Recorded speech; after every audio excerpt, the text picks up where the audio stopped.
tempat untuk itu minyak. So kalau kita punya kulit tak cukup lembab, dia akan terlalu banyak minyak. So you akan jadi terlalu kering. You punya tangan ke kulit mana-mana pun sama juga. Okay. So dia minyak tu kena kurang, kena lagi sikit lagi bagus. Lembab tu lagi tinggi. Yes. So kena cukup air lah. Sama dengan kalau kita minum banyak air, dia akan cukup kita punya refresh lah. Kalau you tak cukup air lah, kadang-kadang you rasa akan macam sakit kepala. Betul-betul. Macam cuaca sekarang tengok panas. You cakap banyak dah ada air belum? Ya lah, nanti I pergi ambil biang campaign.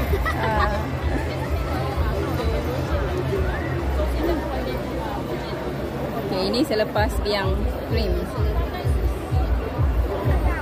Tengok dia sudah naik itu kelembapan, tapi dia punya minyak sudah kurangkan.